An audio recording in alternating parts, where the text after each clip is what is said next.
Hello, this is Christy Villanueva with the West San Antonio Chamber of Commerce, and thank you for joining us for another episode of the West Chamber Pop-Up. Of course, we always have a ton of topics that we're covering on a monthly basis, and if you are interested in a particular topic, we'd love for you to write in, give us a call, comment below, let us know what you're interested in. Today, we have Julian Casillas from Linebarger Attorneys. Julian, thank you for joining us today. It's nice to be here. So, Julian, please tell us your role with Linebarger and Bexar County. So I'm part of the Bexar County litigation team, and our clients are Bexar County, City of San Antonio, and other governmental municipalities. Okay, so that's a very important role. Now, it's not only you, but there's an entire team in this, involved in all this. How many employees does Linebarger have? Well, across the country, we have around 150 to 200 attorneys, and at the office, we have about 60 to 70 people. Yeah, this would not be possible if it was just the attorneys doing all the work. Wow. And I'm sure a lot of support staff, so we always appreciate our support staff that help us get through this. So just so we can get right to the information of the property taxes, now what the West Chamber has noticed is there's a lot of folks that probably come to you on a regular basis that you may see every year or maybe more often that are having issues with their property taxes. You know, maybe give us just a quick glimpse of some myths that, or challenges that a lot of the folks have here in Bexar County. I think the number one myth is when a taxpayer comes to me and says, I did not receive my tax bill. And while I understand and I feel for you, technically and legally speaking, not receiving your tax bill does not affect the validity of that tax bill. I would say that's the number one common misconception. And I'm sure a lot of folks have different challenges, and we understand. You know, I think it was just yesterday in another educational class we had, someone said, well, but my grandmother owns a property right near here off Buena Vista, and she has to decide between property taxes and her medications and what's going on. And unfortunately, you know, it's still money owed. And I think that's when problems can arise. And, you know, we're very fortunate to have Mr. Uresti as our Bexar County tax assessor collector. And he wants to keep people in their homes and small businesses running. But part of that is our over 65 deferral. When you combine that with a homestead, the taxes are still due, but we're not actively pursuing those taxes. And people who kind of suffer in the end are the kids who get left with the property, and they don't even know that these taxes were due. So that's a good point. And now, because, and I love the program, I love the effort and the impact that it makes, because now that person that's over 65 doesn't have to make that decision. They can go get their medications, or if they have medical issues, take care of that. But let's say they have a will. What I've run into is most of the time they don't have a will, living or otherwise, but they're going to leave this, maybe it's a convenience store or a bakery. I know we have in the neighborhood La Popular Bakery. That's all family owned. So let's say something happened and they didn't leave anything. They had their taxes deferred. Now, as a grandchild, how long do I have to pay those taxes? I mean, they deferred them. Let's say they deferred 10 years of taxes. I'm taking over as a grandchild because my grandparent passed away. Well, there are a lot of factors. You know, what we realize, we really make an effort to log activity notes and to really make sure we know the full story about what is happening. So if something becomes due on a family member and that they were not really the responsible party, we'll make a very good effort to make sure those taxes are collected, and we're going to really try to get you on a payment agreement. And that would really stop everything from continuing. Because you want to make sure that the small businesses thrive and they continue. So that's something that I think I've realized. I know it's a very emotional time when taxes are owed, but the office, the tax office, and your office is really trying to come together to make those efforts to say, we want you to keep going. We need you to be here in Bexar County. We work hand in hand with the tax office to make sure that happens. And that's what's wonderful. So how do we find information about our taxes? Let's say we've moved a couple of times. Sure. And maybe we're not getting those letters, and my cousin, I don't know, received it. I had a situation like that with one of our members. Right. My cousin went in, switched the address because they were taking care of the previous owner's taxes, but now I'm the owner. So where do I find this information? Well, on one hand, if you do get a notice, our contact information will be on there. Linebarger's contact information will be on there. But if you do not receive a notice and you know where the property is, I think a good first place to start would be contacting the tax assessor's office. Okay, that's great. So that's easy. You can go in and visit, you can make a phone call, or you can go online. Absolutely. That's where the grandkids come in. They help you to get online and pay taxes. Yeah. Now, there are folks that when they go in with a bank, they buy a new property, those taxes are within that loan sometimes. Sure, sometimes. And in that case, you're not worrying about it. It's in there. Right.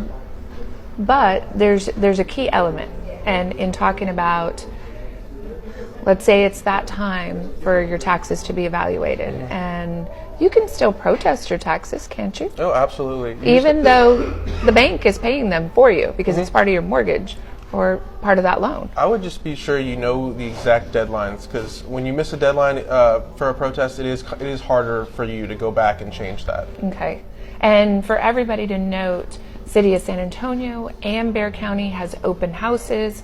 Folks from Linebarger are usually there too to have that discussion before your taxes are due in that protest period. Right. So that's what's really interesting is you offer a number of opportunities to get information, to do more, and to figure out what the next steps are. So part of our team, we have collectors who are calling you to make sure that they can help in any way.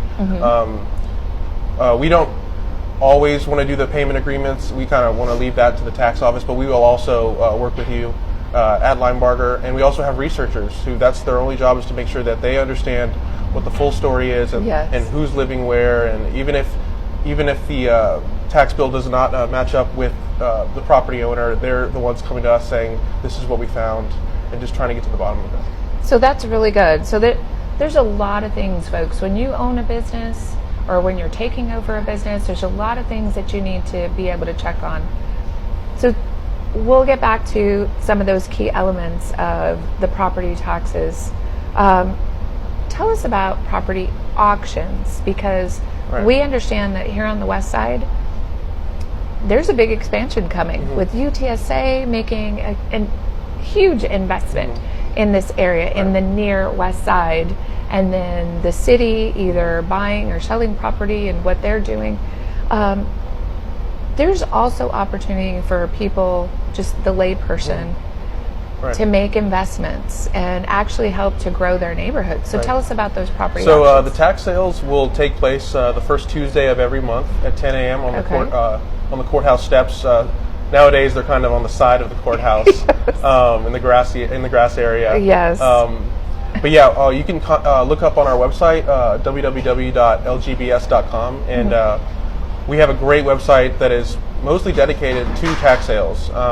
You can click on the property tax sales link and then filter your results. And each property that is set for sale will have a sale number, so you know that it's actually going to be set for sale. And it would also say canceled if, say, the taxes have been paid in full. But I just want to reiterate that is the final step. So if we file a lawsuit for delinquent property taxes, say in 2010, there's a chance that property is just now getting sold at a tax sale, just because there's different payment agreements that have been honored and then maybe defaulted, or where the property was transferred and then a new payment agreement happened. But so it doesn't happen overnight, but you'll definitely see a lot of properties at the tax sale, unfortunately. So as we know, that's a great opportunity. It's not just for I think someone came to me and said that's for the rich, and only certain people can afford that. But the pricing of some of the properties is very reasonable. Oh, you'll see a variety of properties out there. There are houses, but you'll also see a lot of vacant lots. An opportunity to build, and a lot of those times, the taxpayer just simply didn't want the property anymore. Yes. Whether they found it a hassle, or whether the kids received it in a will and just simply don't want the property. Those vacant lots go to the tax sale, and it's actually good because it allows the city to grow. Yes. Absolutely. So there's a lot of positive in this. Tell us very quickly, before we close things out, about a rendition. Now, that's something that a lot of small business owners didn't realize. They know about property taxes, but they don't know about a rendition.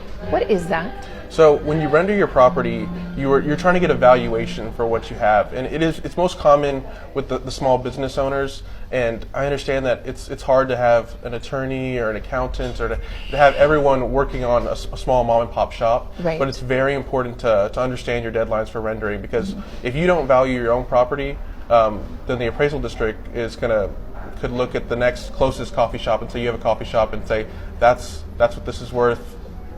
This is probably a similar valuation. Yes. And then once you miss that deadline, which is in April, I believe, your next opportunity to protest would be early May. So that's a very important deadline to protest that. All right. So the rendition and the property taxes, two very important things. When you're running a business, you need to be able to check on that. The other thing is when you close a business, those are also the two things that you need to check on, because even if you closed your business tomorrow, you still owe that bill, both the rendition and the property taxes. So if this is another myth, if you close up your business in March 2018, say, you still owe taxes for that 2018 year because you were active January 1st of that year.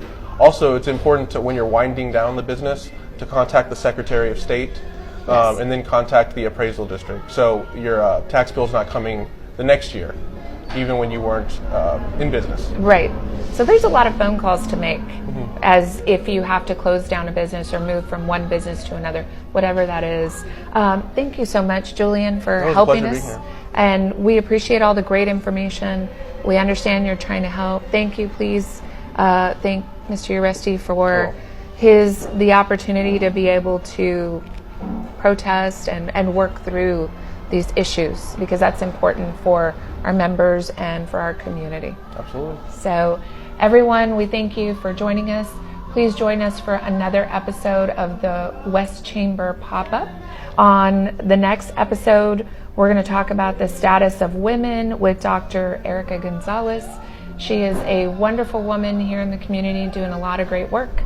But in the meantime, if you have any questions, comments, please make sure to put those down at the bottom or send us an email at info@westsachamber.org.